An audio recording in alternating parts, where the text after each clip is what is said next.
Oda hinted that Rocks and Blackbeard might be even stronger than Imu, and no one's talking about it. For years, we thought Imu was the final boss, untouchable, godlike, the shadow behind everything. But what if they were never the true threat?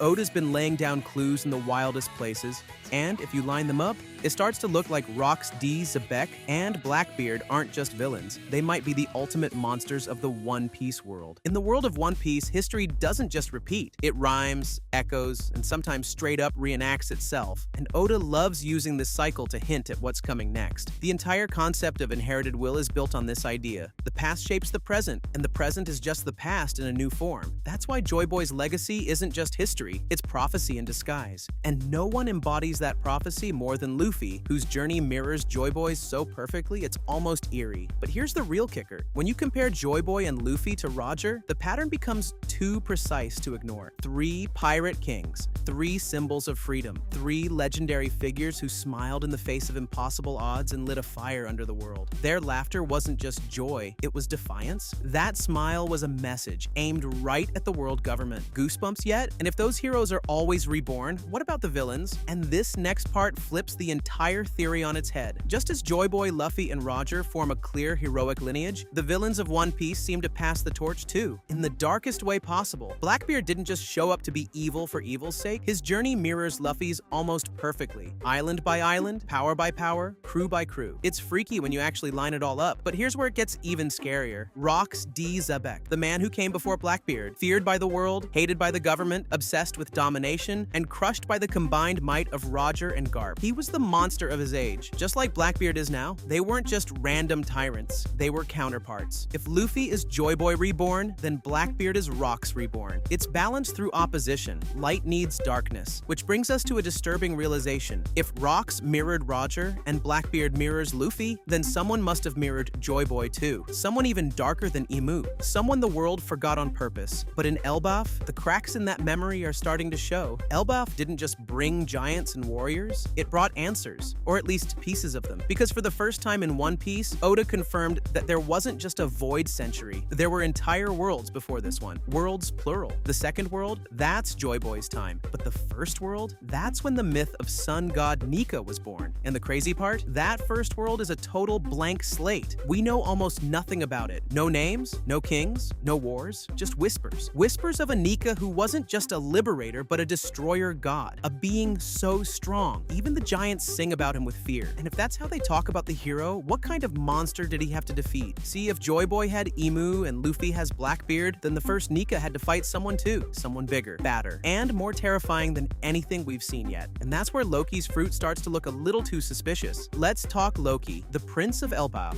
the looming figure we still barely understand, and the holder of a devil fruit that nobody else has used until now. Because thanks to Elbaf's reveals, we just found out that Loki doesn't just have a regular fruit, he has a sun god devil fruit too. Just like Luffy, but not the same. His version leans way more into destruction, chaos, war. Yeah, that's a thing. Now imagine this. What if the first user of that exact fruit wasn't a hero, but the first villain? The original opposite of the original Nika, the one who didn't dance and laugh but burned everything down. This destroyer Nika wouldn't have saved people, he would have crushed them. He'd be the final boss of the first world. A being so dangerous the world government had to erase him from everything, just like they tried to do with Joy Boy. And if that's true, Loki's lineage isn't just royal, it's apocalyptic. But his connection to Rocks Xebec, that's where things get tragic. There's been a lot of quiet buzz around Loki's character ever since the Elbaf arc began. Fans have noticed he doesn't act like your typical villain. He's conflicted, mysterious. He doesn't crave attention, and yet he's tied to the greatest powers of the world. And one of those ties is to Rocks Xebec. That's right, Loki admired Rocks,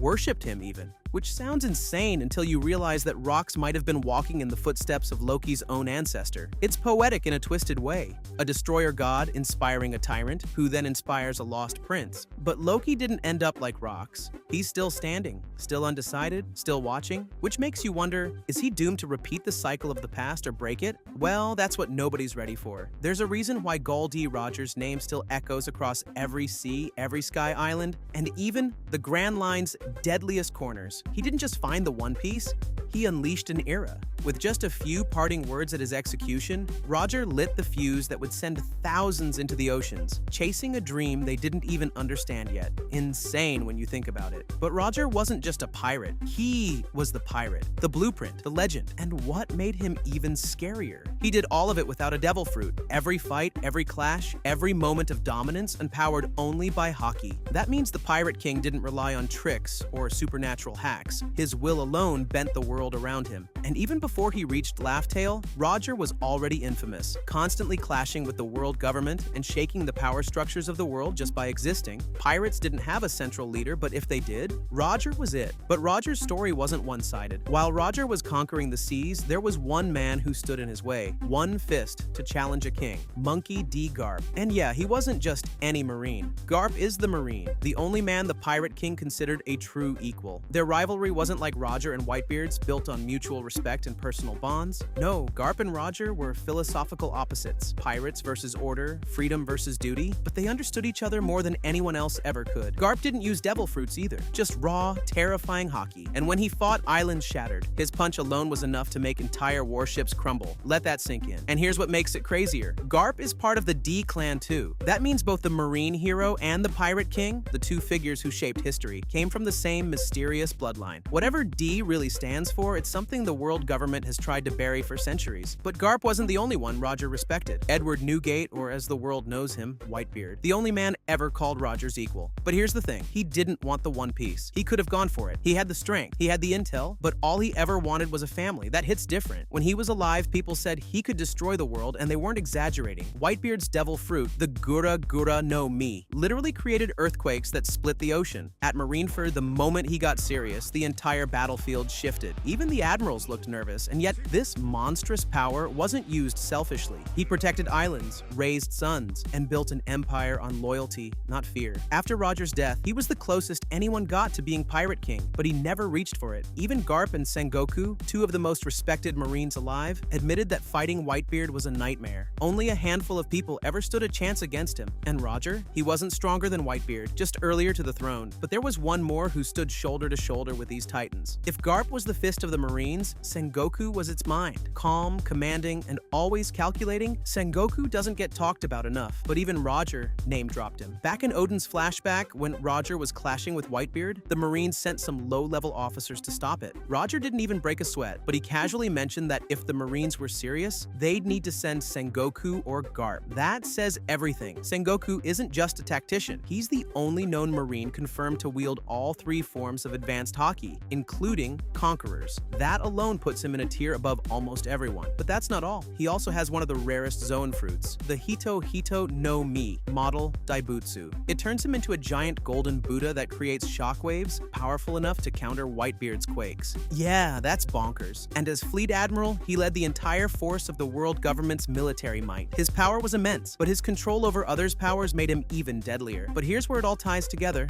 Roger, Garp, Whitebeard, and Sengoku weren't just strong. They were foundations. Every major war, every balance of power, every moment in the last generation of One Piece history revolved around these four names. They clashed not just with fists or powers, but with ideologies. Pirate freedom versus marine justice. Brotherhood versus authority. The mystery of the will of D versus the control of the celestial dragons. These weren't just fighters. They were symbols of their sides. And the best part? Each of them earned their reputation without shortcuts. No immortality, no divine artifacts, just strength, willpower, and presence that made the world stop and look. Their legacies still shape the present day, through Luffy, through Akainu, through Teach, through the Marines and pirates who inherited their ideologies. And maybe, just maybe, everything that's happening now is just a continuation of their unfinished wars. But what if I told you this wasn't even the final generation of monsters? So, if all of this holds even a grain of truth, if this theory is even partially right,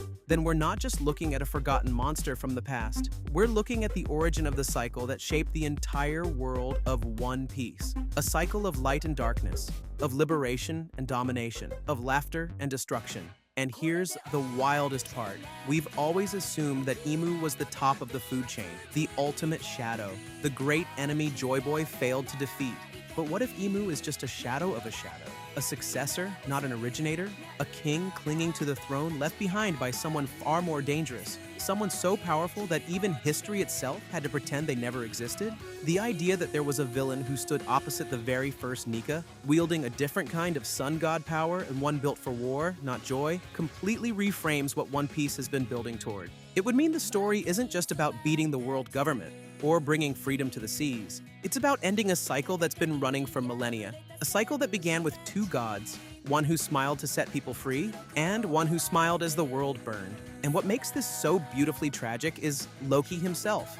A prince born from that ancient bloodline, haunted by legends he doesn't fully understand, drawn to the same darkness that pulled in rocks, and yet standing right on the edge of redemption. He could be the final echo of the destroyer god, or the first of a new kind of hero. It all depends on who he chooses to follow, the footsteps of the past or the footprints of Luffy.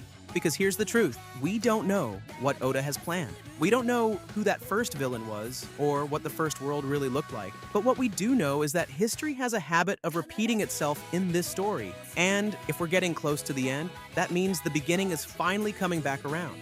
So maybe, just maybe, the final battle won't be Luffy versus Imu. Maybe it'll be the sun god versus his oldest shadow, reborn in someone we thought we could trust. Maybe the true final villain of One Piece was never behind the throne. Maybe he was standing in the light all along.